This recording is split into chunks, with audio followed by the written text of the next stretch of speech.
पांडवेश्वर विधानसभा क्षेत्र के खुट्टाडीह कोलियरी इलाके में कोलियरी आवास खाली करने का नोटिस पर भाजपा और तृणमूल कांग्रेस के दोनों प्रार्थी आमने सामने एक दूसरे ने आरोप प्रत्यारोप लगाया। जितेंद्र कुमार तिवारी जब खुट्टाडीह कोलियरी चुनाव प्रचार के लिए डोर टू डोर पहुंचे तो देखा एक व्यक्ति के दीवार पर घर खाली करने का नोटिस लगा हुआ है। तिवारी जी ने नोटिस को फाड़ दिया और प्रबंधन को तृणमूल कांग्रेस के विधायक नरेंद्र नाथ चक्रवर्ती के इशारे पर काम करने का आरोप लगाया। इसलिए जितेंद्र तिवारी ने कोलियरी एजेंट से कहा, पहले नरेंद्र नाथ को घर खाली करने का नोटिस दो, उसके बाद कोई घर खाली करेगा। जब तक भाजपा है एक भी घर खाली नहीं होगा।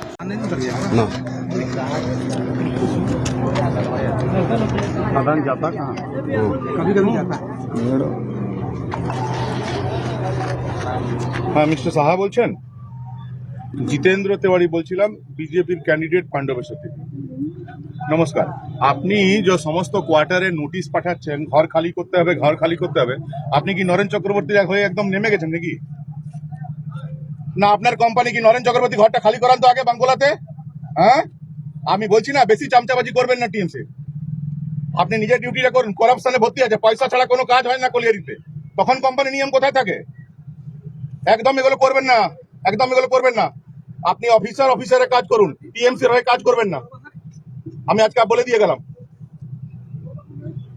আমি তো আজব কথা, ভোটের সময় আপনি নোটিশ লাগিয়ে বেড়াচ্ছেন। এতদিন আপনার মনে ছিল না?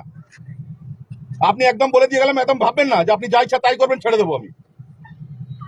না কোম্পানি ডাইরেকশন শুধু আপনার জন্য আছে, আর কোম্পানি ডাইরেকশন নেই যে চুরি করা চলবে না, এই ডাইরেকশন নেই। এই ডাইরেকশন নেই কি করে? যেখানে স্টপিং আছে সেখানে কি করে আপনি টেন্ডার করলেন? যেখানে স্টপিং হয়ে গেছে সেখানে মাল ট্রান্সফার করার জন্য আপনি টেন্ডার করেছেন, কি করে করেছেন? তাহলে সব যখন খুলে শুরু করবো না, আপনি মানে মুখ দেখাতে পারবেন না, আমার মুখ খোলাবেন না। লোক আছে, লোককে থাকতে দিন। নরেন চক্রবর্তী ঘরটা খালি করান তো বাংলার দেখি, টিএমসি নেতাদের ঘর খালি করান তো দেখি। আপনি নোটিশ লাগাচ্ছেন খালি, একদম এগুলো করবেন না বলে দিলাম আপনাকে। নমস্কার। খুট্টাডি কোলিয়ারিতে আজ ডোর টু ডোর আমরা প্রচার করছি।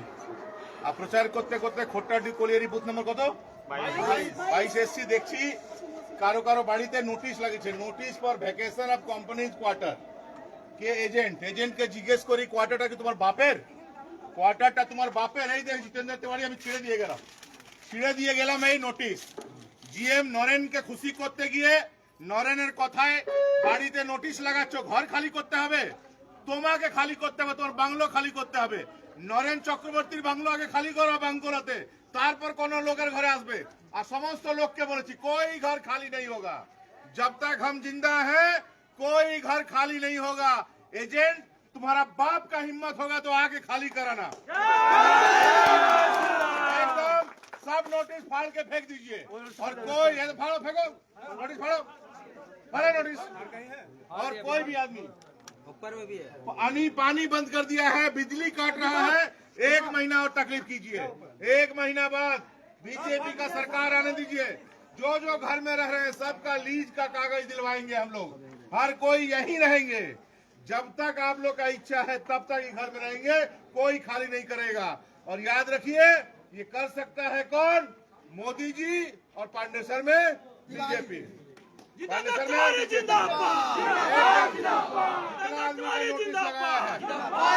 सब नरेन चक्रवर्ती नोटिस लगवा रहा है आदमी को डराने के लिए। किसी का घर खाली नहीं होगा। और एजेंट को बोल दे रहे हैं, 2 नंबरी करके रुपया कमा रहे हो, शांति से रहो, ज्यादा नरेन का चमचाबाजी मत करो, नहीं तो तुमको घर से निकलना आफत कर देंगे। भारत माता की, भारत माता की, भारत माता की।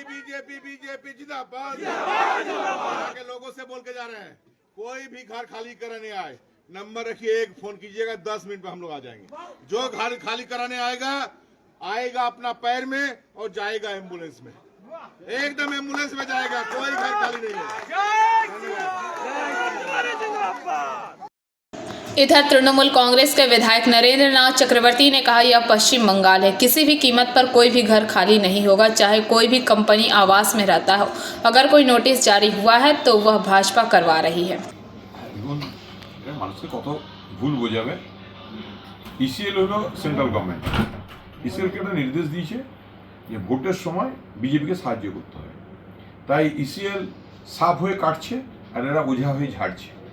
এরা করেছে কি, ইসিএল এতদিন কোথাও কোনো নোটিশ টাঙায়নি, ঠিক ভোটের ঘোষণার 5 দিন আগে এরা নোটিশ টাঙিয়েছে। আর যেই নোটিশ টাঙানো হয়েছে এরা স্পটে পৌঁছে সে নোটিশ ছিঁড়ে নাটক করছে। এগুলো নাটক, কারো বাবার দম নেই। এটা ওয়েস্ট বেঙ্গল, এখানে কোনো মানুষকে গৃহহীন করার হিম্মত ইসিএল এর নেই। এর আগে প্রচুর কেস এসছে, আমরা লড়েছি। এর আগে হাইকোর্টে কেস করেছিল পার্থ ঘোষরা, সেই কেস আমরা লড়েছি গৃহহীন মানুষদের জন্য।